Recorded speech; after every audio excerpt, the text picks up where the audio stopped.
Yeah, without further ado, let's get going with this. 3, 2, 1, go.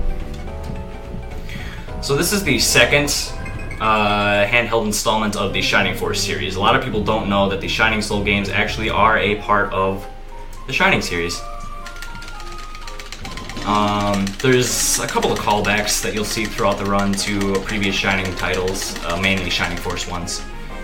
You kind of have to be on the lookout for a lot of them.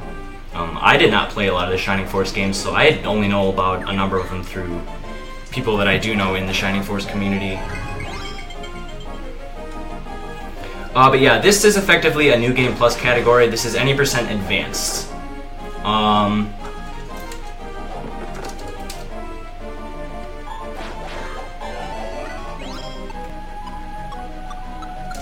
What that means for the run is that we are able to start out the game with, you're basically able to set up a file for advanced mode in any way that you want in normal mode. Because in order to even play in advanced mode, you have to play through each individual file and complete the game on normal mode. Basically everything's just harder. You get to watch all the same cutscenes and stuff, go through all the same story that you do in normal mode, but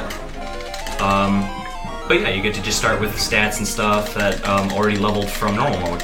And with the advanced run, that basically means that if you want to set up optimally for the run, you take the time to do a bunch of frame-perfect item duplication and a bunch of other stuff to max out your base stats. And your base stats in this game are strength, dexterity, vitality, and intellect. Gotta focus here for a second. Okay.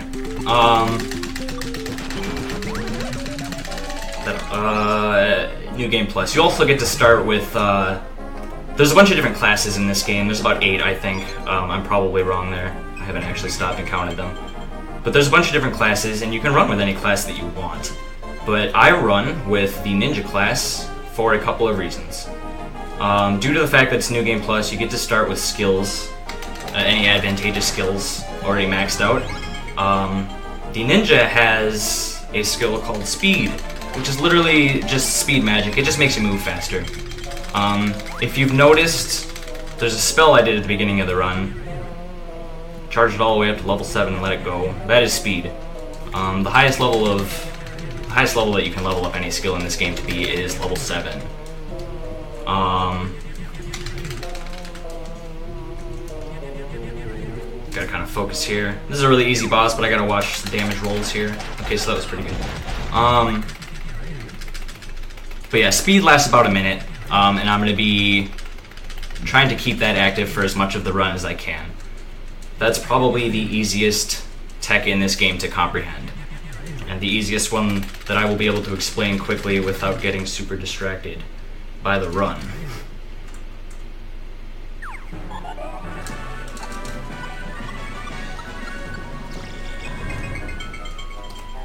Okay. Another thing to explain how I am being fast at this game. One of the other skills that the ninja utilizes is a skill called backstab, which is pretty much exactly what it sounds like.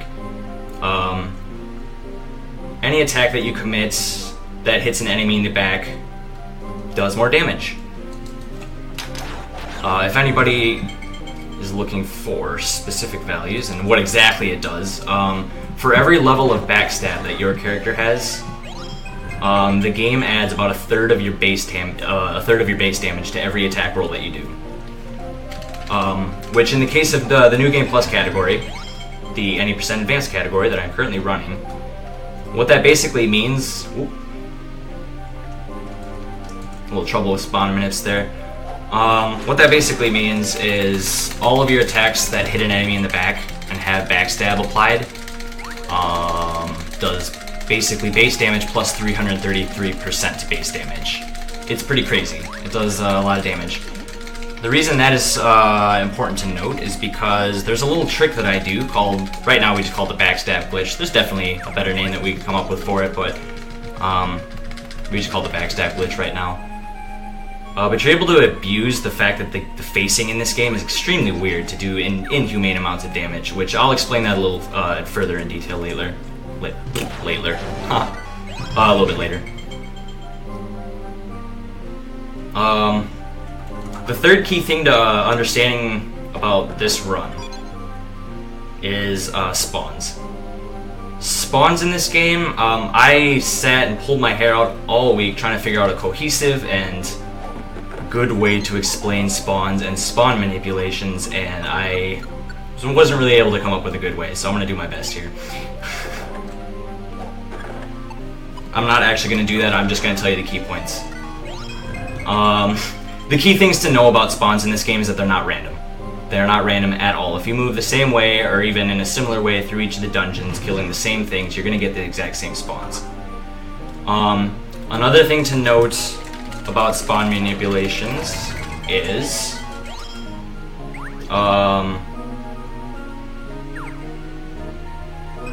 basically, there's a sprite limit in this game. There can only be so many sprites on screen at any given moment. And the reason that that's important to note in the run is because since all of our stats and everything are already maxed out, we don't have to worry about experience routing and all the variable stuff that comes with the standard run of this. Since we're not worrying about that, we're basically running past any and all enemies that don't actually advance the game, which is most of the enemies in this game. Gonna back it up real quick into this guy. Everything's happening really quickly, and I'm trying to explain everything as quickly as I can, I promise. So that everything can be understood. Back to spawns, though. Yeah, there's a sprite limit, and since we're basically running past most of the enemies in the game, some of the enemies are actually quick enough to follow behind us. And the reason that's a problem is because some of these levels... oh, I gotta explain gatekeepers. Moving from level to level, most of the floors have a specific gatekeeper that you have to kill in order to unlock the door and advance further into the dungeon.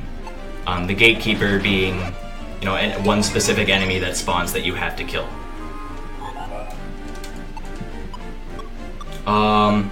In many cases with this game, you get to the point where since we're just running past everything, if you were to just blindly run past everything, without paying the sprite limit much mind, oftentimes you would get to the end of the room to where the gatekeeper is supposed to be, and it wouldn't spawn because there's enemies following you. Oh good, got them in it, that's pretty cool. Because there's enemies following you. And stuff like that. General rule of thumb, if I'm killing enemies throughout this run, it's usually because of one of three reasons. That enemy is either the gatekeeper, and that enemy will open the door and allow me to move forward.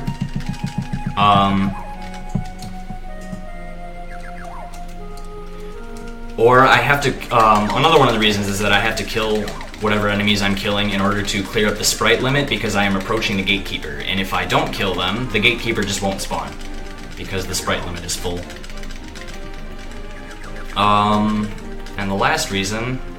Oh, something important to note before I go into the last reason I'd be killing an enemy is, yeah, the spawns in this game aren't random, and in many cases, a lot of the enemies are actually linked, or are set to spawn another specific enemy in the room when they get killed.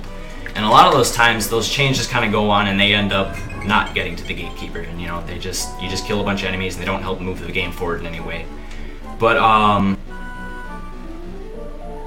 if you see me... I'm doing awful at explaining this right now. That's totally okay. It's hard to explain. Like I said, spawns with this game are really weird. And trying to explain them cohesively and well is extremely difficult.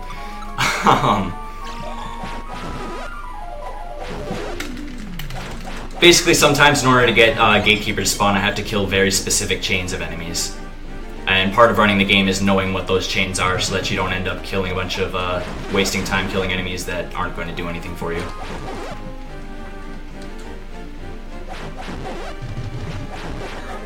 That's kind of the second important thing to remember about this run here.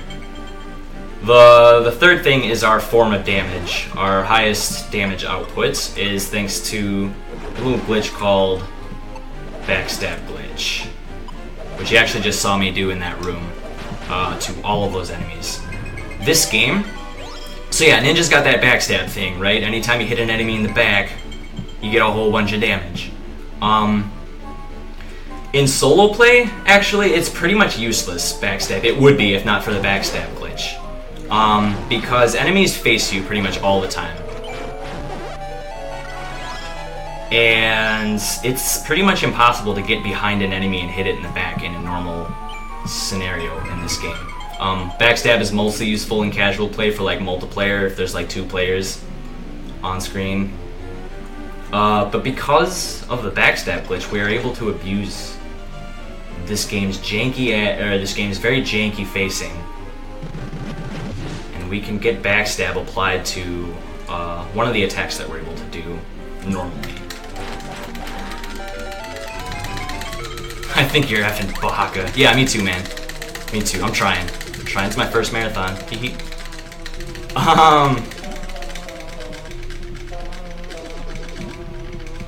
Alright, let's see here. So yeah, the game basically, when it checks to see whether or not you're hitting an enemy in the back, the game is checking both you and whatever you're hitting. And the game honestly just checks to see if one of you is facing away, and if one of you is facing away, it applies the backstab damage. So that said, we would want a way to... Thanks, Tristan. Backstab glitch is a glitch that basically allows us to get all of that backstab damage. It's done by doing a charge attack, facing away from an enemy, and then starting the charge attack. And you can kind of move up into him so that your back is hitting them. And the game thinks that the enemy is facing away. So you get all that backstab damage, plus it's a charge attack, so it just does a whole lot of damage. TLDR, that's kind of the main points. We're going to rinse and repeat that a lot throughout the run. I'm going to try to not bumble about like an idiot with my words now, and just focus a little bit.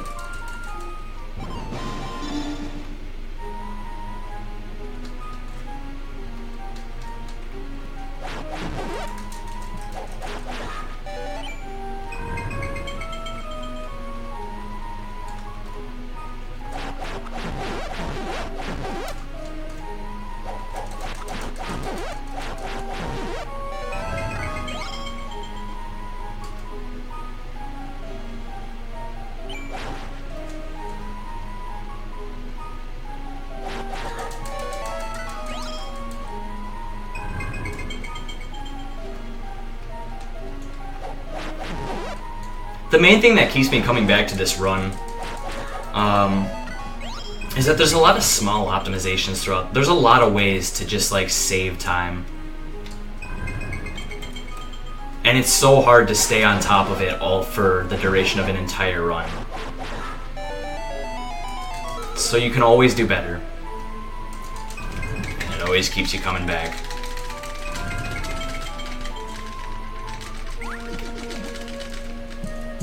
But yeah, coming up here is like a prime example of the backstab. I'm just going to kind of lure all these yahoos in, back it up into them. And I get insane damage from doing that.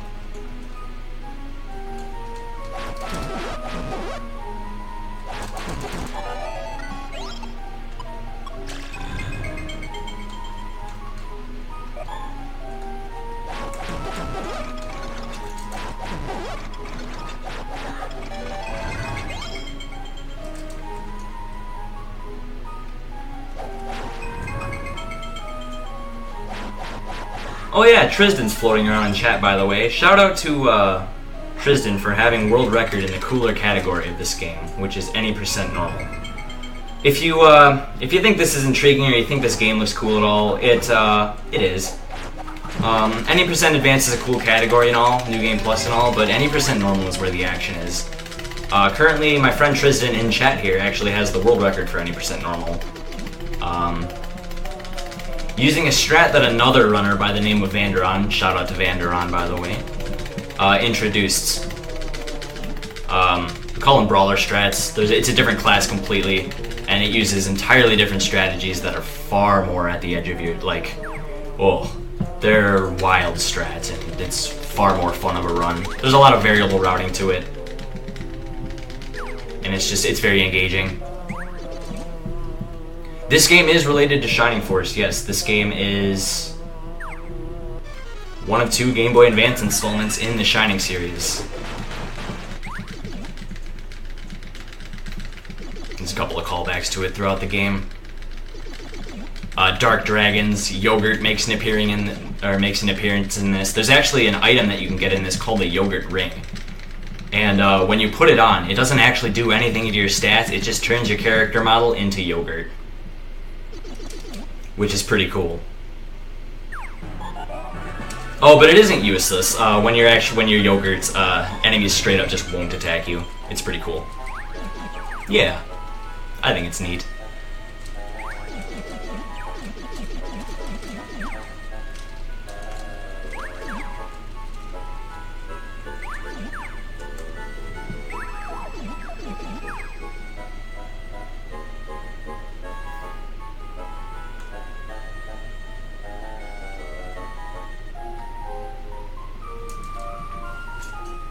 Oh, lore, that's right.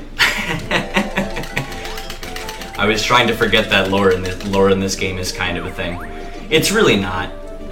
If you guys are hoping for lore, we'll go into a little bit, but it's not that special. The game's lore is extremely trite, and it's pretty well-trodden territory, but basically I'm on my way to... Well, no. I mean, I am basically on my way to save the princess. There's a princess being saved, light and darkness is being thrown out of balance, there's chaos, I don't know. We're a ninja going to fight a bunch of monsters in dungeons, don't worry about it.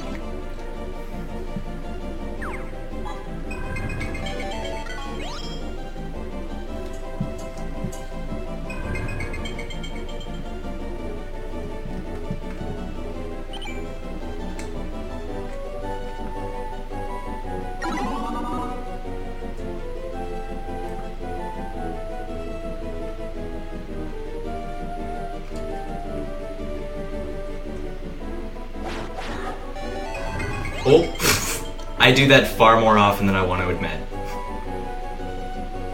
Getting turned around in a lot of these dungeons is really easy.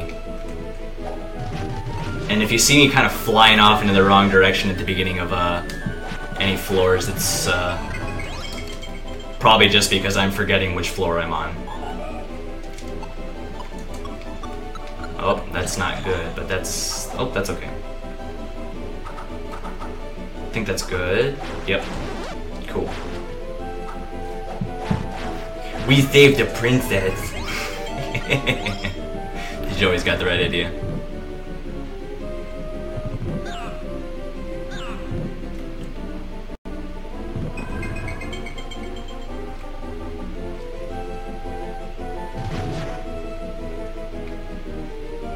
So we have to kill these bats to clear up the sprite limit, as well as these two, because otherwise these 4 up top here won't spawn. Gotta kill this cat to kill this cat to kill this cat. Cool.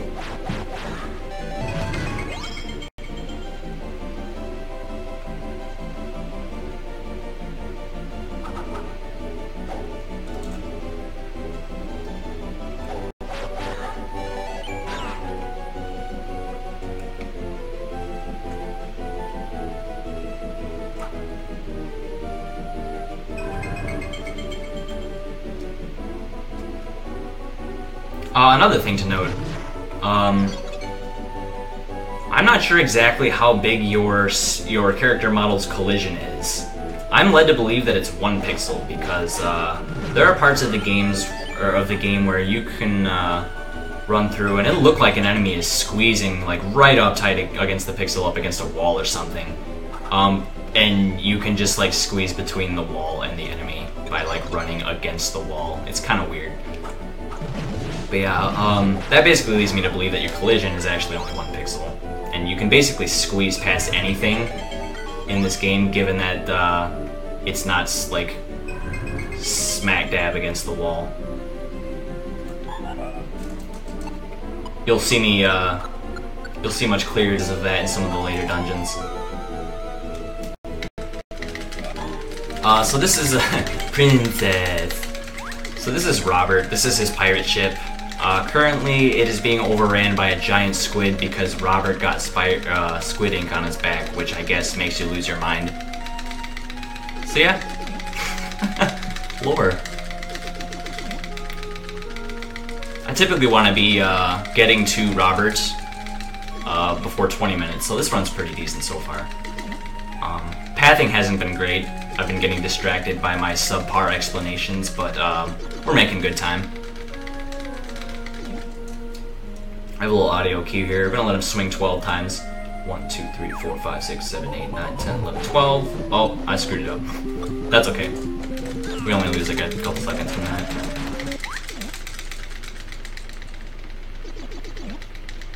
Yeah, pretty much what Tristan said there. Any percent normal is a really good run. It's far less marathon safe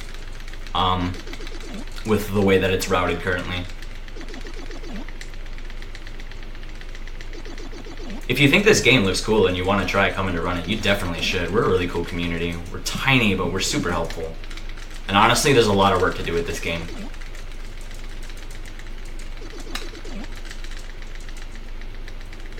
Some help and friendly competition would be very welcome.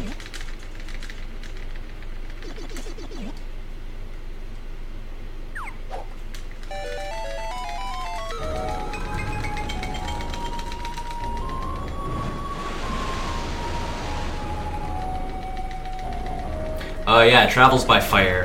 Yeah, a lot of the Shining Force games actually. Thematically, this is a big step out. Or not thematically, but genre, I guess. This is a really big step out from Shining Force. Shining Force is very tactical and turn-based. This is pretty much straight action RPG.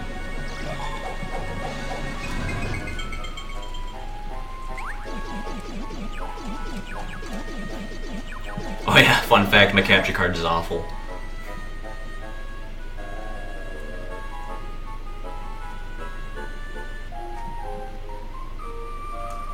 So we're getting in a dry as heck desert here. Yes, that's literally what it's called. It's called Dry as Heck Desert. Heck, man. Oh, that was not what I wanted to do there. That's fine.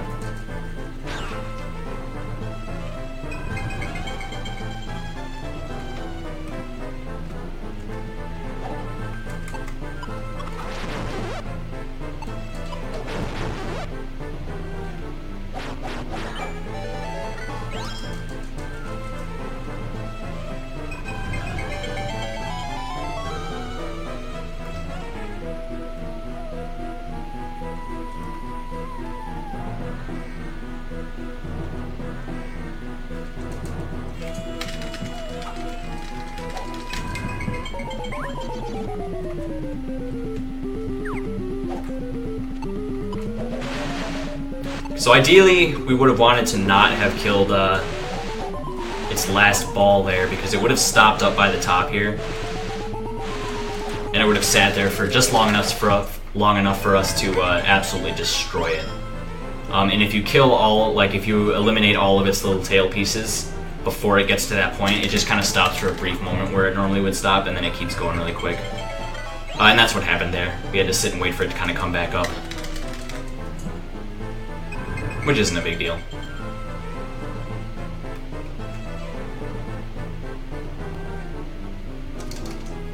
One little optimization you might see is the pulling up the weapons menu and the items and the little item sleeves. They generate lag, and if there's enemies on screen, it actually generates a lot of lag. So I'm trying to be wary of making sure I don't pull up either of my menus while there's enemies on screen, which can be hard to do. Because, I mean, you're playing through the game, you're just kind of going fast and running, and all of a sudden speed runs out, and you're like, oh, gotta get that going again. And you're not even thinking about it half the time. You're just going to put speed back up so you can be fast. But nope, there's a bunch of enemies around, and you caused a whole bunch of lag. It's one of those small optimizations that's really easy to forget about, that you can always do better at.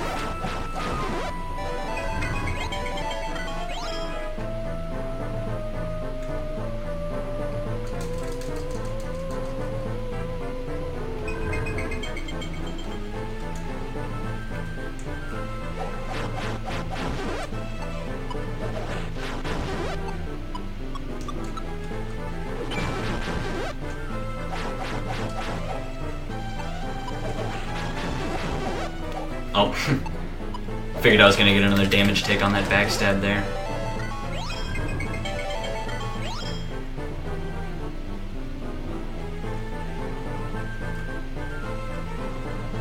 Yeah, we've sort of eliminated grinding in the speedrun.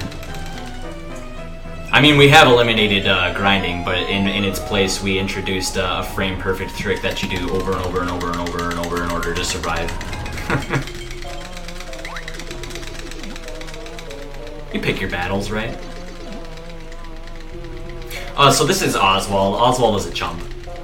We don't even need to worry about backstab glitching this guy. Because of the animation that he enters when he does his normal attack, we're actually able to just run right up, go behind Oswald, and just like hit him in the back until he dies. It's super hard. Whew, alright.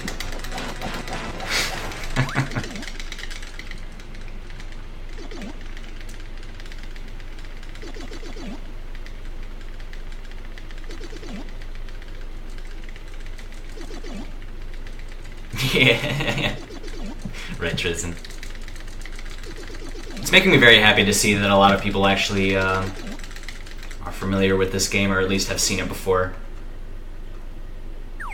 Kinda just figured nobody had heard of this game ever. It's definitely a niche title. And it fills my heart with happiness to see people being like, I remember this game. This is nice. Shining Soul 1 is alright. It's a much different game. Like, it's a lot slower in general, it's a lot clunkier. If you ask me, I think you should just go straight to 2. 2 is way cooler, has way cooler tech, and it's just generally faster. Fun little thing you may have noticed, I switched to my second weapon that I've had in my weapon slots this whole time, which is a fire weapon that I saved solely for this dungeon. There's also a neat little cuts. Oh, I forget about that. There's secret passageways in this. I forget about them a lot. But yeah, what I was saying, there's a cutscene skip coming up. It's pretty neat. It's also very hard to do. I don't know the frame window for it. It's really hard. I'm gonna focus here.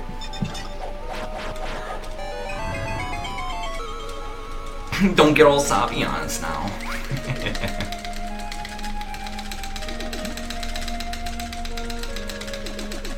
So yeah, I'll explain this cutscene skip if I get it. If I don't, I'll just play it off like I did something else that's frame perfect. And you'll never know.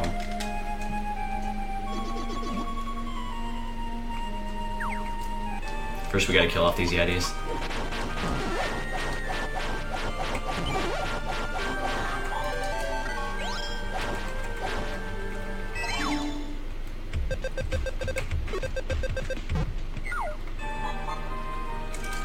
I got it. Whew, that's super hype. That's super hype.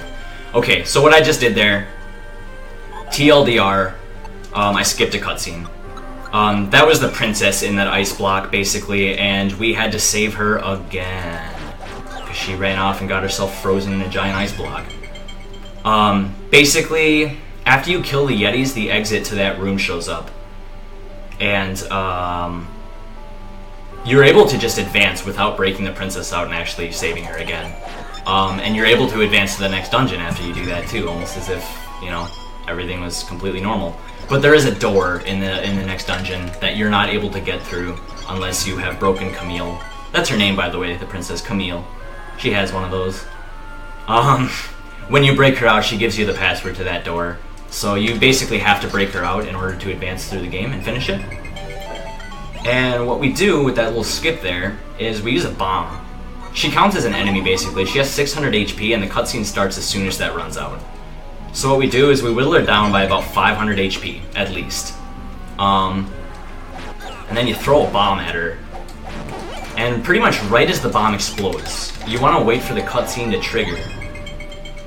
Which happens just after the bomb explodes, and you want to leave between the cutscene actually starting. Because once the cutscene starts, you're not able to leave anymore, and that's pretty much just what happens if you press A too late. You have to watch the cutscene. But basically, the cutscene plays, and you're already moving on, effectively skipping it.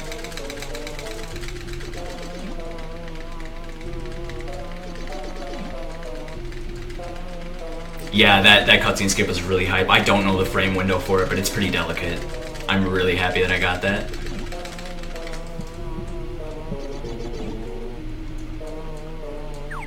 So there's a manipulation here I'm trying to do for this boss. It didn't work. I failed. So hopefully he's not a huge huge dingus to us. We want basically Vitali here is a okay. He was good. Vitali here is a boss. We got to kill. We had to kill 4 different parts of it, and you have to kill the head last. And there's a manipulation that you can manipulate the cycles and the movements and stuff. I failed this time. Ideally what you want, there's a little movement you do to kill one leg. Well, you kill one leg right off the bat, and then there's a janky little movement that you do to kind of manipulate that he pinches you up against the wall, and both of his other legs will spawn. And you can kill them both, like right next to you, and you can kill them, and then kill the head really quick for a 2 cycle. It's pretty tough to do. I failed the manipulation this time, but Vitali was pretty good to us, so it didn't take forever. Sometimes Vitali can just not show you his 3rd leg. And he'll just sit and spin around and chase you, and his 3rd leg won't come out. And you can't kill him yet, because you gotta kill that 3rd leg.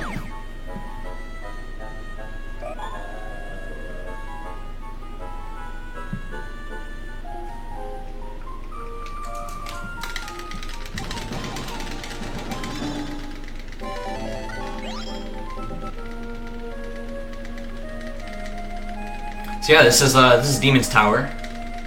That's the demon, and this is her tower.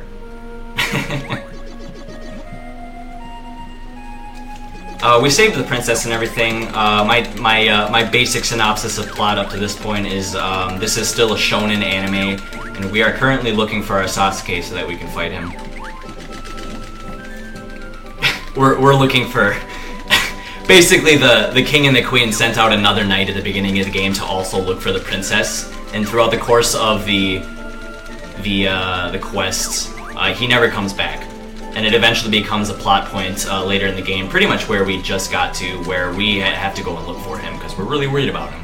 We want to bring him back home, safe and sound.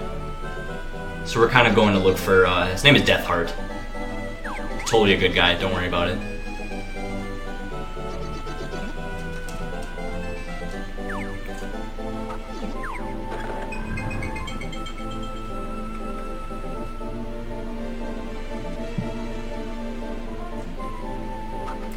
This room can be finicky with the manip. Yeah, I failed it. That's okay.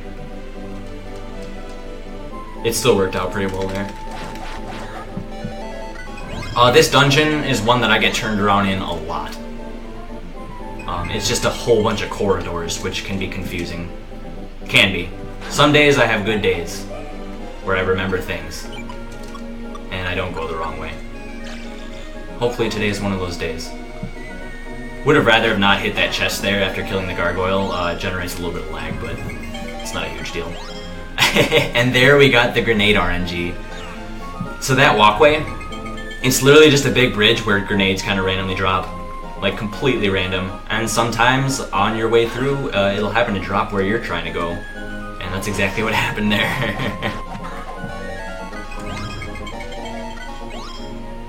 All of the good marathon luck.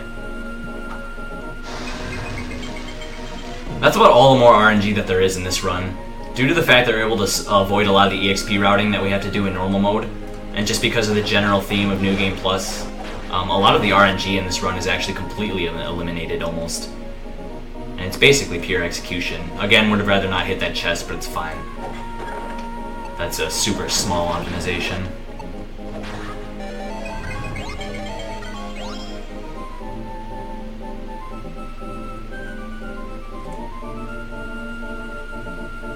Yeah, it's just a bunch of corridors and bridges, man. Who wanted all these corridors and bridges in their house? Please. A demon, obviously.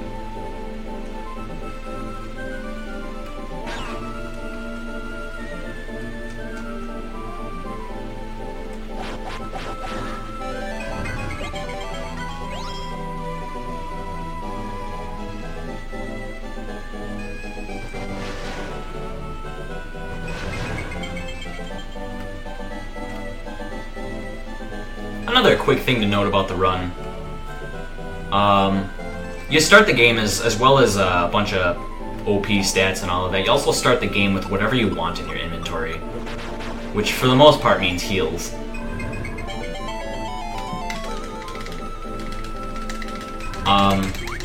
And part of being fast at this run, if you're using there's a mushroom in this game that heals you by like 300 hit points. It's really good. It's the second best heal that you can get in this game, and it can be duplicated.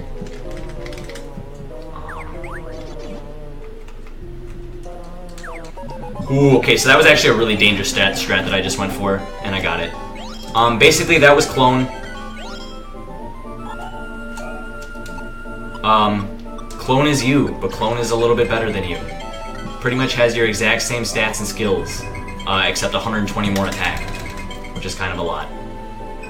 The reason what I did was really dangerous is because I went to backstab the ninja, which is super dangerous because the ninja also has backstab, I'm pretty sure. So the ninja has a chance to swing, hit you, and just body you with one hit. 999 straight up.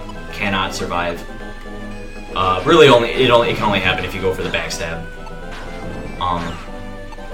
Normally I walk up to ninja or the clone and just swing home, but I felt like going fast for the marathon, and it worked out. Clone actually didn't even hit me.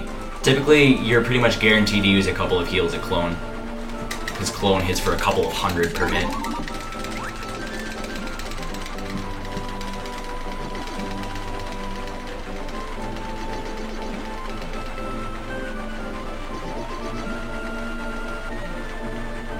This is probably one of my favorite boss fights, not because it's hard or presents any challenge or anything, but just because of the way that it looks after we pull off the backstab glitch. I'm pretty much gonna back it up right into the angel here. It's gonna body her, and it'll basically cover... Hey, nice, I got it. It's nice and centered too. So now I am the Dark Angel Ninja Boy, with my big scythe at my back. And we're gonna finish this run.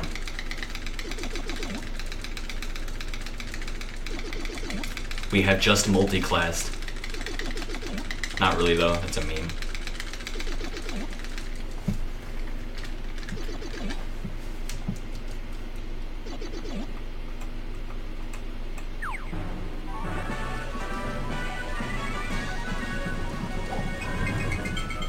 I hear the Dark Wizard is top tier. Dark Wizard's a fun class.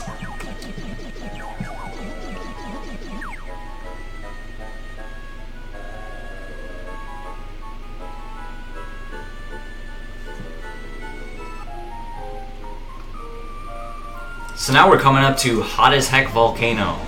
Yes, I'm not joking. That one wasn't a meme. This is actually Hot as Heck Volcano.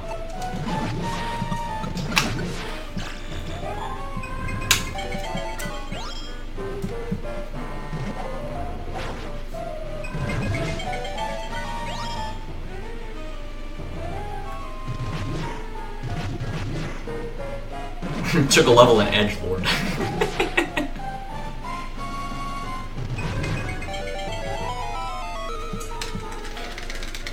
This is Gillespie. Gillespie's really annoying. We have to fight him a lot. And sometimes it's a really annoying fight. This first one's not too bad. He pretty much just chases us around and tries to melee us.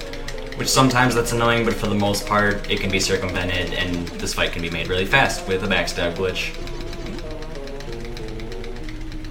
The reason his melee is really annoying is because it actually has a fair amount of knockback. So if you go to set up for a backstab, you can actually just get pushed right out of it. Like if you turn around and initiate the backstab, or like the charge attack, and then he hits you, it'll just knock you back, and you have to try again.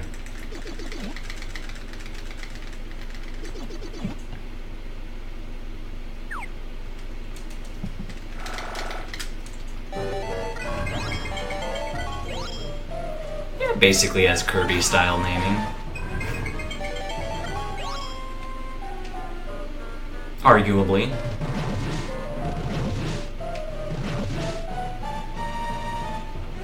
See, a Hot as Heck here is a perfect it's a perfect place to kind of show you how weird your character's collision is. Because there's a lot of spots where we can just squeeze by in places where you wouldn't think you should be able to.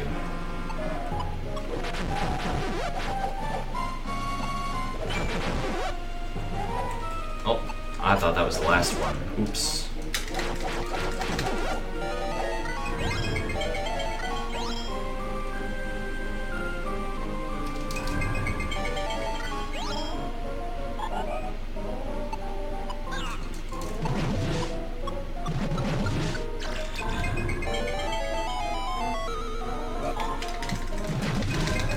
Trojan Man, don't listen to their lies. I am Santa Claus.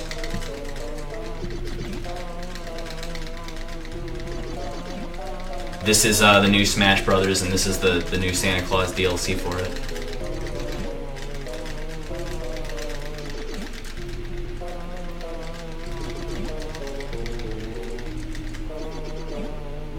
Oh, this is Gillespie 2, by the way. This is the easiest fight in the game. It's not actually, but it's incredibly easy. Gillespie 1 and 3 are kind of tricky, annoying fights, can be anyways, but Gillespie 2, for some reason, the second time you fight Gillespie, they made it so that when the fight opens up and it, like, Gillespie just stands there looking at you like, you are a chump, I'm gonna let you get a free hit. And he just stands there until you hit him. So basically, we're able to just go, okay, dude. And then we charge up a charge attack and backstab glitch him, and he's dead.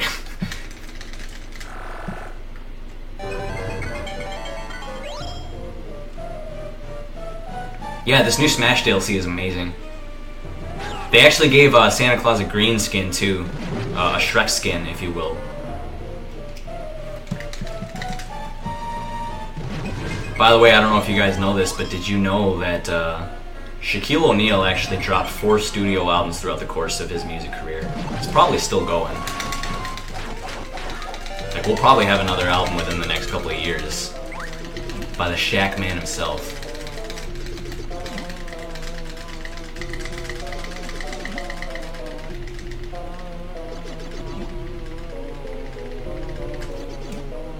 This boss is pretty annoying to one cycle. There's like a specific pixel we want to get on. I got it.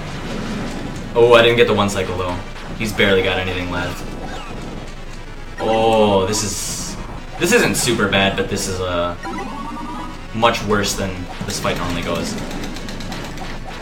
Kind of underestimated how much damage I did with the backstab.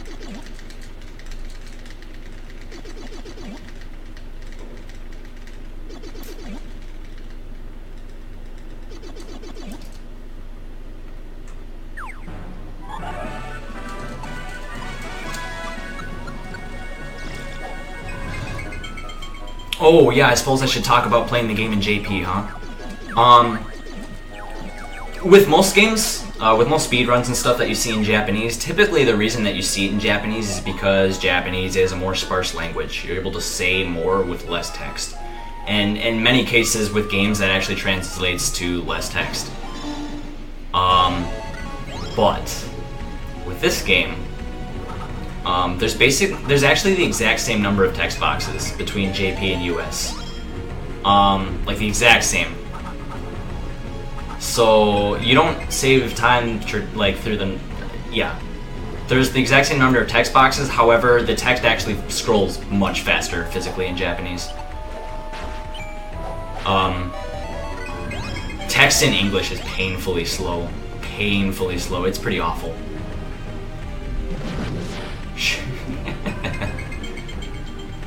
This room can be stupid. I'm gonna try to make it not stupid. Okay, it was okay.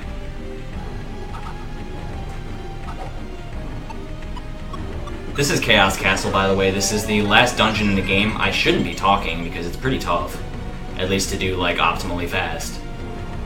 Mostly because you constantly have a wall of spawns in your face pretty much throughout the most of the dungeon.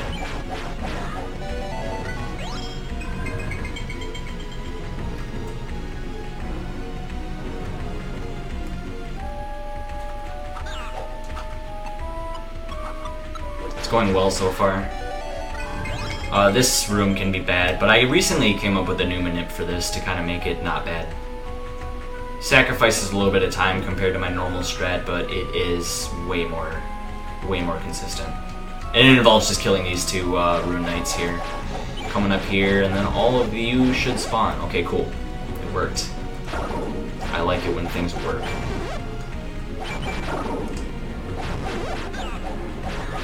Yeah, these unicorns are super funky.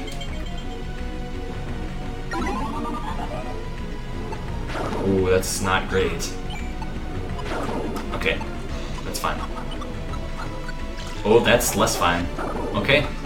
So that's exactly something I didn't want to do. This is what I meant. Like, if you screw up in certain parts of the run, it gets dicey. I mean, in here in Chaos Castle, just because there's constantly so many spawns. So if you mess up and miss a backstab or you do something wrong, you can just have everybody on your back. And in this room, it's particularly bad because some of these enemies can use electric attacks, which can sit and stun lock you, which is not cool. And it's slow.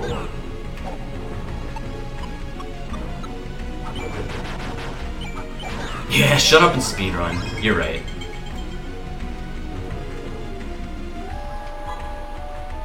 So 9 heals for being at this point in the run is pretty good.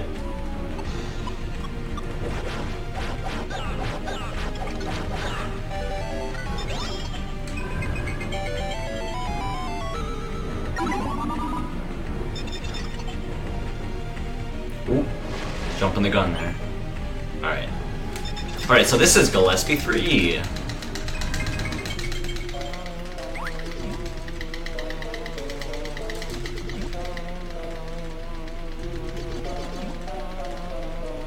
There's not a whole lot to say. Gillespie's annoying. He shoots demon breath at us. We don't want that to hit us. If I can get this right, this should be a nice, quick, and clean fight. But Gillespie likes to be a dingus. He hits a lot more often in this fight, so he can knock you out of the backstab range.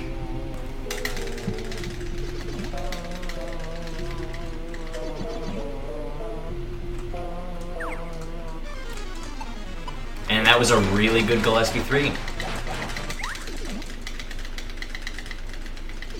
This run's pretty good. I'm mostly still super hyped about the fact that I got the cutscene skip and cold as heck.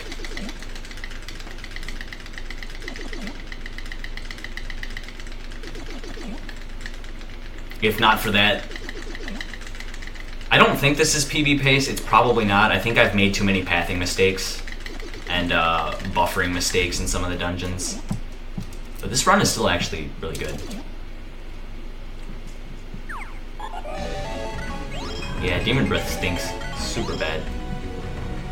It's just not fun to have on you either, you know? Like, I'm out here trying to just speedrun, smelling good, being clean, and Demon Breath is like, nah.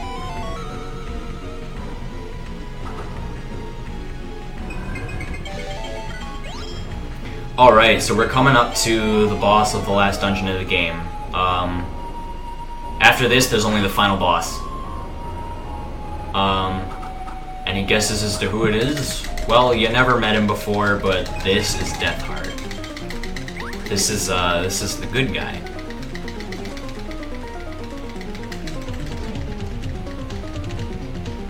Yeah, the cutscene skip saves you a lot of time in this game, almost a full minute, which in this run is pretty huge.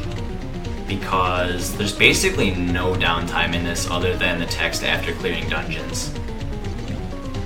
And because of the fact that you, with the correct route and execution, you should have speed level 7 active for most of the run.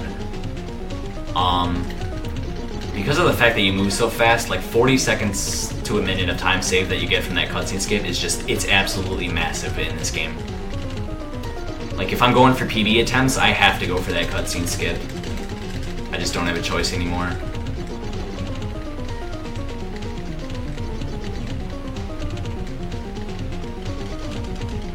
We're several dungeons past that, though. Let's not talk about the cutscene skip anymore. Yeah, this is Deathheart. He's, important plot character number 4, or whatever. We were trying to find him and save him, so we're gonna do that real quick, by killing him, I guess. Okay, I just barely got the 1 cycle there. I tripped up a little bit during my swings. You pretty much have to get the full backstab off, and then swing pretty much as fast as you can after that in order to get the 1 cycle. I got it. That's pretty cool.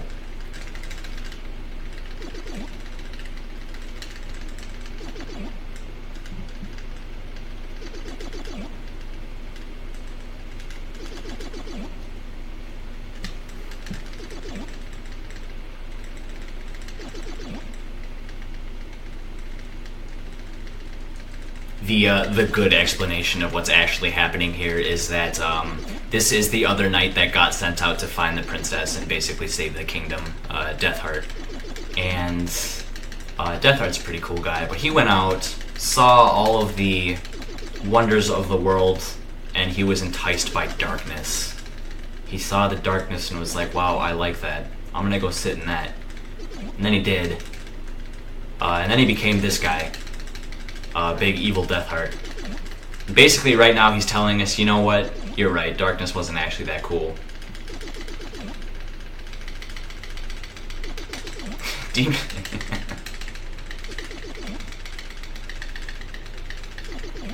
But yeah, we're kind of just coming up to him and being like, hey, darkness is not the way. Light is the way. And then yeah, he's just like, you right, and then he dies.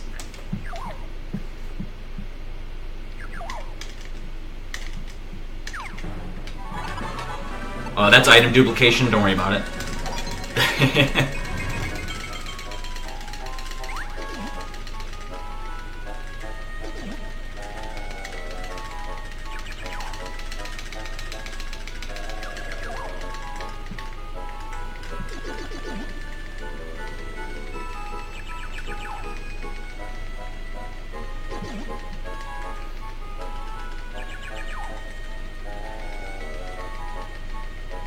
Funny enough, Travels by Fire, a lot of people that have come through stream have seen Deathheart and been like, wow, it's third form Frieza.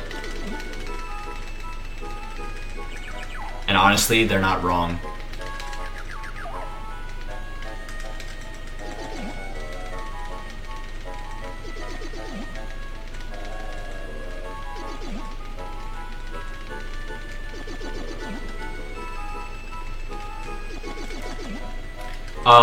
So at this point, this cutscene is unskippable. It's pretty awful. About the best you can do during text like this with this game is mash A while it's scrolling.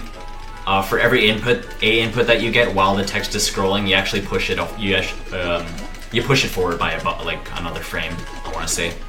So you're able to kind of manually turtle your way through the credits a little bit faster than normal, but. But basically the king and the queen and the princess are all like, wow, you did it, you saved the world. We're so sad that Deathheart ended up being a bad guy, but hey, you're back, that's pretty cool. He was the final boss, right? Everybody thinks he was the final boss. Even the hero thinks it was the final boss. Like, this ninja's here just like, yeah, Santa Claus is done. Got all the presents delivered, we are good to go. This should be the end of the game, right? And basically they're all like, cool, you should go to the bar and party, talk to the bartender. Let's get a hip party going.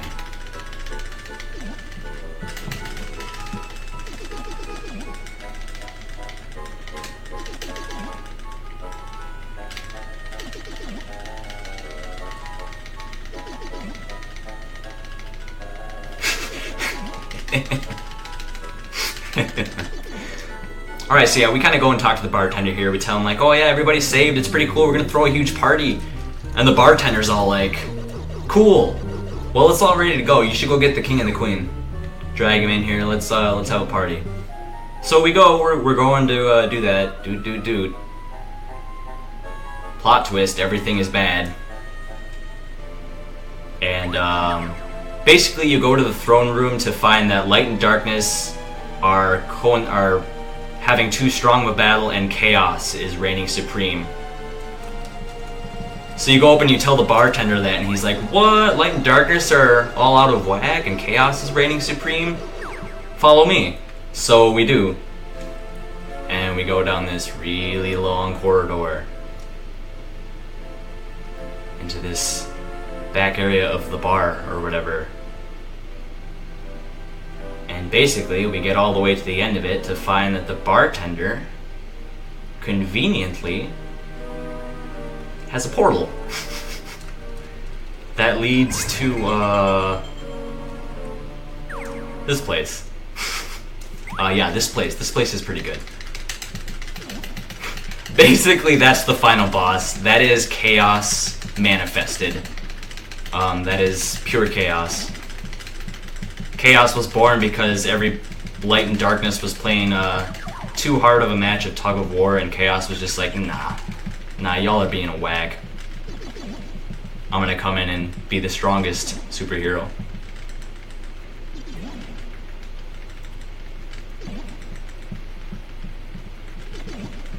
There's a certain strat I'm gonna be going for here. It's pretty tough to get, but there is a super fast strat for this final boss. And I'm gonna stop talking so that I can focus and hopefully I get it.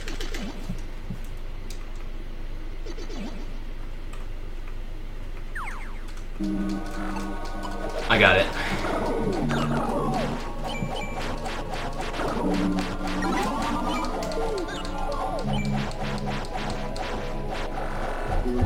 But then I failed it. I just got really bad damage rolls. Alright, so that's the run. That was Shining Soul 2. With very subpar explanations of speed tech and cutscene skips galore. My final time here, 56:12. Funny enough, that actually matches my PB to the second. My current PB is a 56:12. Which honestly says that I have a lot of work to do with PB because my movement during this run was not great.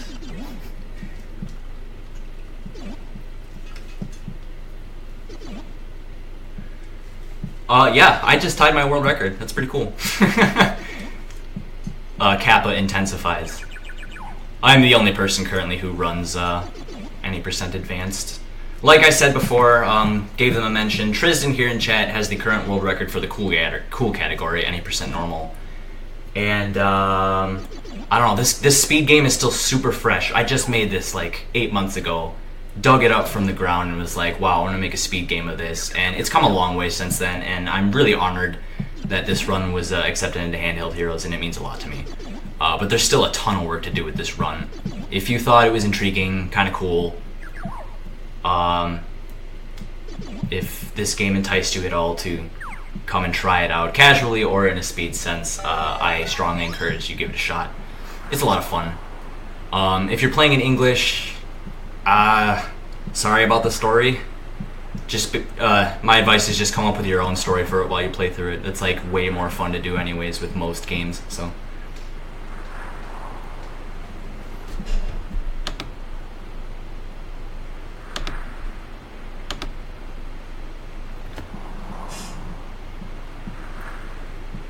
But yeah, that was Shining Soul 2.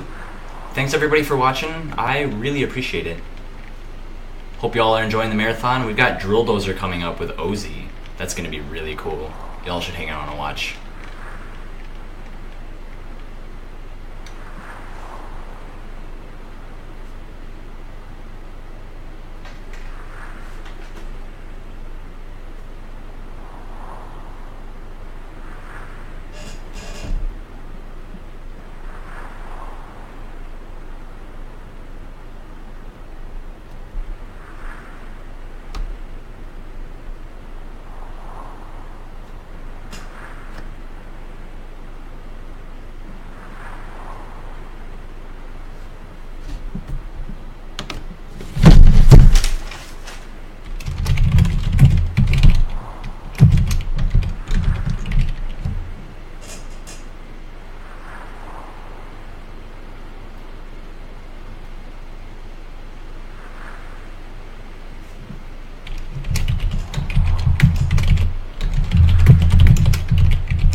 Hey, what's up, man? That was an excellent run. I see you managed to tie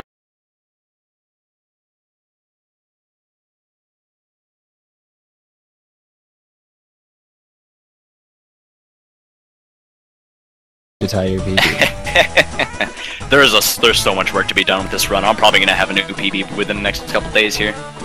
So you realize that you just told 344 people that you're going to PB within 2 days. Yeah. Alright, everybody. Guys, you got to keep an eye on that. In 2 days, you'll see a new PB on this game, so you'll have something to watch. So I appreciate it, man. Good run. Yeah, up thanks next, so much we for have... having me. Yeah, I mean, it was awesome. If we do this again, I'm hoping to see another Shining Soul run from you. A lot lower time, too, because you're going to PB in 2 days. Oh, you bet. You bet. Alright, so up next we got Osei, and he is doing Drill Dozer, which this will be an interesting one because if anybody knows anything about the game, they know that it's made by the people that made Pokemon, so...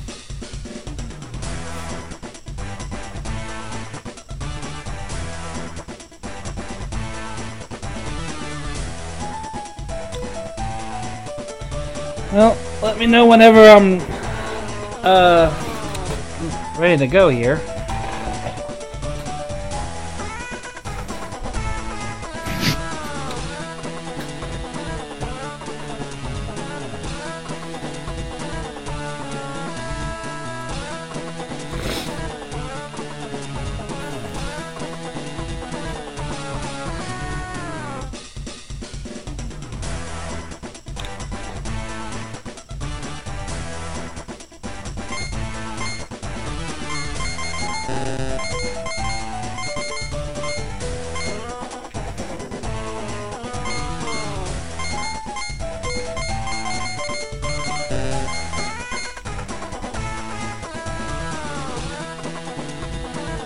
Hello, am I live? Sent you a Discord message.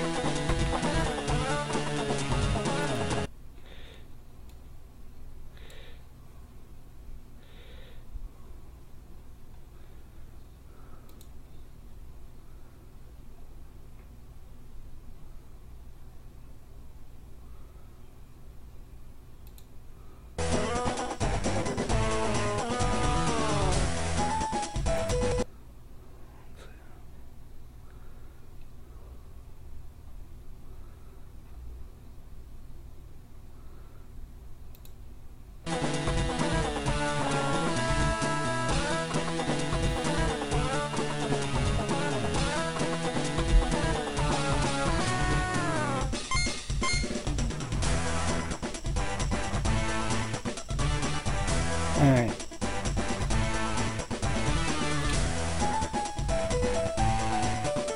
I'm guessing I'm all set to go. People can hear me in chat. If Faisal gave you the go-ahead, he'll send you a message when Yeah, I'm looking for it. you're ready, then... Yeah, or at least I don't see it.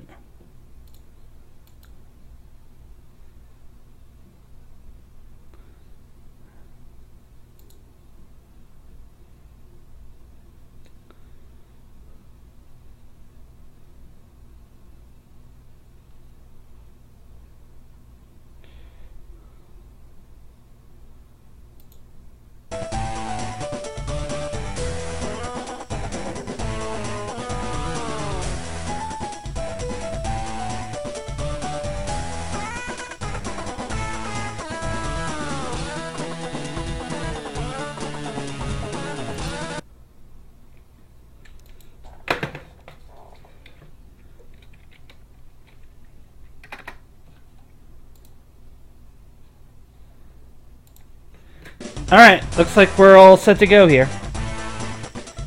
So... Alright, good luck. Thanks. Hi everybody, my name's Ozzy. I'm gonna be running a game called Drill Dozer. I'll talk more about the game itself later on, but I'm gonna quickly go ahead and tell you straight off. This is a New Game Plus run. And the New Game Plus, we get a couple nice little bonus things here. For starters, we get to skip a lot of cutscenes. You cannot do this on any percent. So we start timer here at the stage select screen because this is basically the same equivalent of pressing start when creating a new save file in the first place. So let's go!